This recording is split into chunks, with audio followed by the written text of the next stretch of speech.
Israel का ताजा ऐलान, फिलिस्तीनी गाजा पट्टी खाली कर दें, यानी फलस्तीन और फलस्तीनियों का नाम हमेशा के लिए मिट जाए।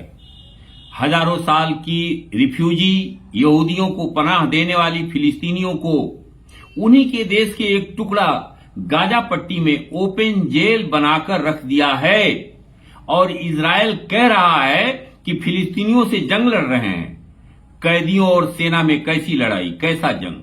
इजराइल का हर जवान, औरत, मर्द रिजर्व फौजी है, इसलिए कि इजराइल के हर फर्द को सेना में रहना जरूरी है। इस पर तुर्रा ये कि अमेरिका अपना सबसे बड़ा जंगी बेड़ा लेकर गाजा पट्टी के कैदियों से लड़ने आ गया है। इजराइल ने गाजा पट्टी के 24 लाख निहत्थे बासिंदों का राशन, पानी, बिजली और दवा की सप्लाई को बंद कर दिया है।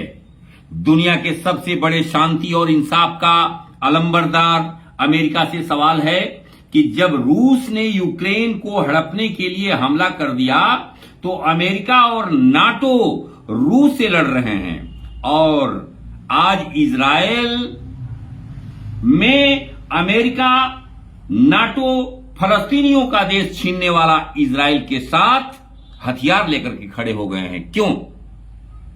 ये क्या अमेरिका का डबल कैरेक्टर नहीं है? मैं यही सवाल यूरोप के इंग्लैंड, जर्मनी, फ्रांस वगैरह देशों से पूछना चाहता हूं कि तुमने यूरोप में यहूदियों को कत्लेआम क्यों किया और यहूदियों को अपने देश से क्यों भगा दिया? यहूदियों को तुमसे ज्यादा मुसलमान नहीं जानते। दरअसल यहूदी हजारों साल से दुनिया की सबसे बड़ी रिफ्यूजी जाति रही है। हजारों साल पहले मिस्र का सम्राट फिरौन ने यहूदियों को कैदी बना रखा था।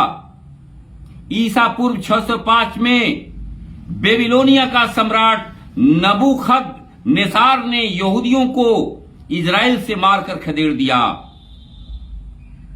यूनानी साम्राज्य ने ओलंपियन ज्यूस को यहूदी मंदिर के ऊपर बिठा दिया। रोमन सम्राट हैड्रियन ने सबात त्योहार और तौरेत पर पाबंदी लगा दिया। यहूदियों से बड़ा टैक्स वसूला। सम्राट ने यहूदियों पर बड़ा इल्जाम लगाया कि यहूदियों ने हजरत ईसा अलैहिस्सलाम को फांसी पर लटकाया।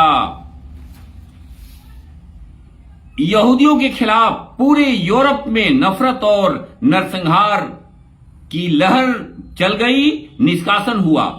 1147 में फ्रांस में यहूदियों का लगातार नरसंहार हुआ। 1231 से 1320 तक यहूदियों का ईसाई चरवाहों ने यहूदियों पर हमला और निष्कासन किया। 1290 में सभी यहूदियों को देश से खदेड़ दिया गया। 1400 सदी में यहूदियों पर इल्जाम लगा कि यहूदियों ने सभी कुओं में जहर डाल करके ब्लैक डेथ नामक बीमारी फैला करके यूरोप की आधी आबादी को मार डाला। स्ट्रासबर्ग में 900 यहूदी मारे गए। यहूदियों का बड़े पैमाने पर नरसंहार हुआ, यूरोप से खदेड़ा गया।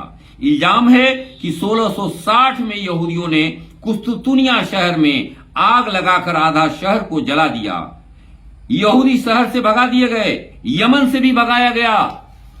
636 में हजरत उमर रज़ियल्लाहु अन्हु यहूदी मंदिर की सफाई अपने हाथों से किए और यहूदियों को आबाद किया। 13वीं सदी में हलाकू खान, जो एक बौद्ध था, जेरूसलम में कत्लेआम और जेरूसलम को मिट्टी में मिला दिया। 19वीं सदी तक जेरूसलम मुसलमानों का कब्जा रहा। यहूदी और ईसाई और मुसलमान एक साथ शांति से रहे।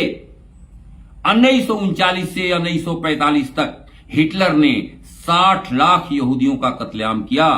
यूरोप और हिटलर के यहूदी कत्लेआम में फिलिस्तीन के मुसलमान यहूदियों को पनाह दिया। आज यहूदी मुसलमानों को अपना सबसे बड़ा दुश्मन मानकर फिलिस्तीनी मुसलमानों के साथ क्या व्यवहार कर रहे हैं। हिटलर यहूदियों का बायो प्रोडक्ट था।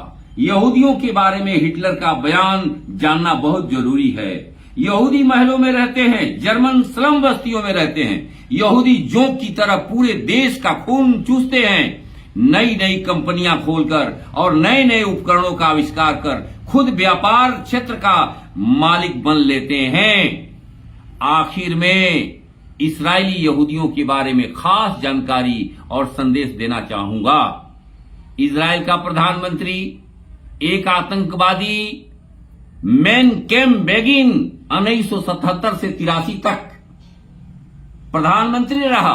अजब बात है कि इजराइल बनाने में साइंटिस्ट अल्बर्ट आइंस्टीन का प्रबल हाथ रहा है। उन्हें इजराइल का राष्ट्रपति बनाया जा रहा था।